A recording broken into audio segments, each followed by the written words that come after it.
আসসালামু আলাইকুম। আজকে আমি কাঁঠালের বিচি দিয়ে গরুর মাংস রান্না করব। এখানে আমি গরুর মাংস, কাঁঠালের বিচি রেডি করে নিলাম। তারপর পেঁয়াজ, রসুন, আদা বাটা দিয়ে দিব। তারপর আমি মশলা রেডি করে নিলাম। এখানে আমি হলুদ, মরিচ, ধনিয়া, জিরা গুঁড়া, গরম মশলা, স্বাদমতো লবণ এবং এলাচি, দারচিনি, তেজপাতা দিয়ে দিলাম। সব উপকরণ একসাথে দিয়ে দিব। তারপর আমি তেল দিয়ে দিব। পরিমাণ মতো তেল দিয়ে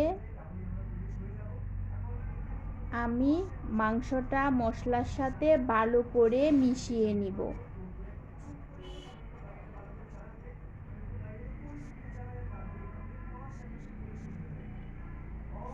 মশলাটা ভালো করে মিশিয়ে তারপর আমি এখানে সামান্য পানি দিয়ে দিব।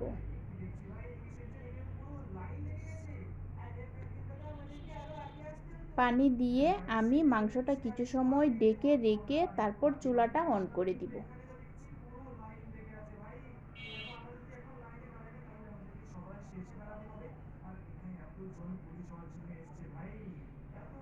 এখন মাংসটা আমি একটু নাড়াচাড়া করে দিব। মাংসটা কষা কষা হয়ে গেছে।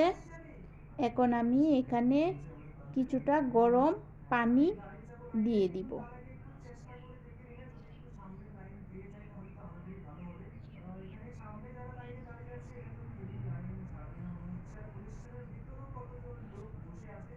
গরম পানি দিয়ে আমি এখানে একটু নাড়াচাড়া করে আবার ডেকে দিব। কিছুক্ষণ রান্না হয়ে এলে এখন আমি আবার আরেকটু নাড়াচাড়া করে দিব।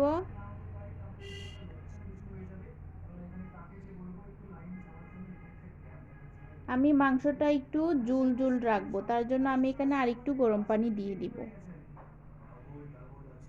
এখন আরেকটু রান্না করে আমি এটা উঠিয়ে নিব। এই যে আমার মাংসটা রান্না হয়ে গেছে। এখন এটা আমি গরম গরম পরিবেশনের জন্য রেডি করে নিলাম।